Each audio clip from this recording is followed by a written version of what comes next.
그러면 이제 고등학교 1학년 이제 진학하는 네네네네. 친구들이 보통 어떤 것 때문에 많이 문의를 하시거나 하시죠? 여기 진학하는 애들은 일단은 제일 중요한 거는 내신. 그러니까 내신이 여기서 어떻게 이루어지는지, 거기에 대해서 자기네들은 선행을 어느 정도 나가야 되는지, 이런 고등학교 특성에 대한 어떤 그 학교별 특성에 대한 거기에 많은 궁금증이 좀 있다고 봅니다. 이 고1 이제 입시생을 앞둔 그 네, 학부모님들이 네네. 좀 많이 흔하게 하는 질문들이 있나요? 아무래도 이제 입시 제도가 완전히 전면 2028 입시 제도가 전면 바뀌었기 때문에 그 바뀐 입시 제도에 대한 궁금증이 매우 큽니다. 그런데 아무래도 중학교에서 고등학교 올라가시는 어머님들은 그 입시에서 쓰는 용어 자체가 굉장히 낯설어서 쉽게 접근이 잘 안 될 수도 있다 보니까 유튜브 같은 거를 많이 보시다 보면 정작 우리 아이한테 맞춰줘야 되는 그런 커스터마이징이 돼야 되는데 그 유튜브 하는 사람들의 말에 맞춰서 우리 아이를 끼워 맞춰서 어떤 상담을 진행하려는 그 무의식적인 어떤 그런 것들이 좀 많아서 그런 부분에 대해서 자기가 오류가 있는지 없는지 실체가 맞는지 이런 거에 대해서 상당히 궁금해 하십니다. 어, 약간 본인이 지금 그 유튜브 내는 데서 그 네네. 습득했던 그 정보가 네네. 실제로 맞는지 이런 것들을 네네네. 그렇죠. 확인하고 오시는 예, 거예요. 예. 그런 것을 확인을 하려고 하는 게 좀 강한 것 같습니다. 대표적으로 어떤 부분에 대한 뭐 디테일한 세부적인 뭐 그런 질문이나 뭐 이런 것도 네네. 있었을까요? 일단은 이제 이렇게 개별 학교에 대해서 예를 들면은 A라는 이제 고등학교에 가면 이제 대학에서 요구하는 것이 세 가지가 있는데 첫 번째 이제 교과 내신으로 가는 수시가 있고 그 다음에 생기부를 기반으로 하는 학종이라고 하는 그 이제 학생부 종합전형이라고 하는 그런 수시 제도가 있고 그 다음에 이제 그 논술 전형이 이렇게 따로 있는데 논술 전형은 논외로 하고 이제 수시 전형에서 이제 수능 최저가 들어가게 됩니다. 그러면은 결국은 세 가지를 다 잘해야 돼요. 그러니까 학생부 종합에 해당되는 생기부라든가 이런 것들을 잘 챙겨야 되고 그리고 이제 또 교과 성적이 좀 좋아야 되고 거기다가 이제 수능이 있어서 최저가 또 가는 학교에 맞아야 되니까 이렇게 세 가지 파트가 다 맞아야지만 갈 수 있는데 이게 학교별로 강점이 있어요.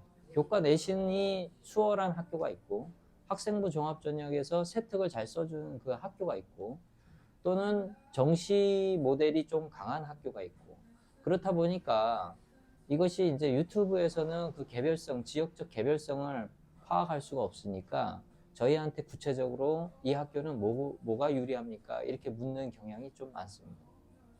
그러면 이런 내용을 몰라가지고 실제로 좀 피해를 네, 보시거나 이런 분들도 있으실까요? 네, 많습니다. 예를 들어 가지고 수능 최저도 합격이 되고 내신 등급도 좋았는데 이 학종에 대한 생기부 관리가 안 돼 있거나 앞으로 바뀌는 이제 고교 학점 이수제에 관해서 그 대학에 있어서의 어떤 권장 과목의 특징을 몰라가지고 제대로 준비를 못했다가 이제 내신만 잘하면 되지라는 생각에 이제 해당 학교에 내가지고 탈락한 사례가 상당히 많습니다.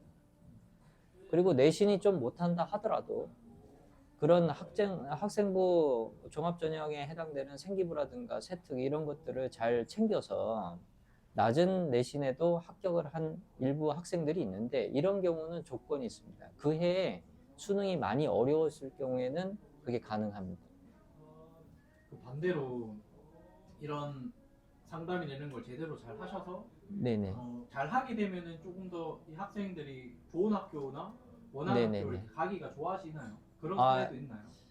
근데 이런 경우에는 전략적인 부분이기 때문에 이게 이제 아이나 학부형님이나 이제 저희가 세 명에서 어떤 공동의 합의된 의사체를 끌어내는 경우에 간혹 발생을 하긴 하는데 어쨌든 가장 기준이 되는 거는 내신 성적에 의해서 수능 최저가 됐을 경우에 높은 확률로 대학에 가는 경우가 많기 때문에 아무래도 이제 어떤 상담이나 이런 사례보다는 그것이 먼저이고 그 다음에 그것이 다 동일할 경우에 전략이라는 부분이 상당히 중요하게 됩니다. 그래서 그때의 어떤 보험성으로 인해서 이제 학생부 종합 전형을 하게 되는데 그때 세특의 방향이라든가 생기부의 방향성, 동아리, 자율활동 등의 방향성이 어린아이, 그러니까 이제 어리다고 하면 좀 그런데 1학년 조기에 그것이 결정됐을 경우에는 상당히 효과를 보는 경우도 많이 있었습니다. 그러면 이게 잘못된 정보 때문에 진짜 그 이 수험생 기간을 네네. 낭비하고 부모님들도 정말 많이 노력하시고 도와주시잖아요. 그렇죠. 예. 이 정보가 잘못된 것 때문에 이런 네네. 가족 전체가 피해를 보게 되는 이런 상황이 생기겠네요. 아무래도 전략이 잘못 짜져 있는 경우가 그런 피해를 입는 경우에 좀 많이 있는데 이것이 이제 어떤 이제 그 입시에 있어서의 흐름이나 이런 것보다는 그 애에 대해서 개별성을 정확히 파악을 못하고 그 아이가 착각한 상태에서 부모가 거기 맞춰준 상황이면 아무래도 일관성이 깨져가지고 좋은 성과를 내기가 힘든 경우가 좀 많습니다. 그러니까 아이가 고집을 세워서 안 되는 확률이 조금 많기도 하고 어머님의 욕심에 의해서 이제 조금 아이가 못 따라가가 거기에서 이제 어떤 결과적인 부실이 일어나기도 합니다. 그러면 이제 지금 대구 범물동에서 이 학원을 운영하시니까 네. 이 주변에 이제 지역 주민들이 이런 상담을 하시려면 네네. 따로 이렇게 뭐 비용을 내거나 이런 절차가 있나요? 입시에 있어서의 방향성이라든가 아이의 진로 진학에 대한 어떤 통찰이라든가 아니면 개괄적인 거에 대해서는 따로 비용이 있는 건 아니고요. 이제 그거를 이제 생기부를 직접 작성하거나 아니면 그걸 도와야 되는 그런 일이 있다면 어떤 자료라든가 아니면 시간적인 것 또는 글을 봐줘야 되는 첨삭이라든가 이런 부분에 있어서의 어떤 일들이 들어가기 때문에 거기에 대해서는 비용 부과가 좀 발생을 합니다. 그럼 일단 1차적으로 한번 상담을 해보려면 네, 어떻게 그렇죠. 해야 되죠? 그 상담을 할 거면 요 아래 링크로 문의해 주시면 됩니다.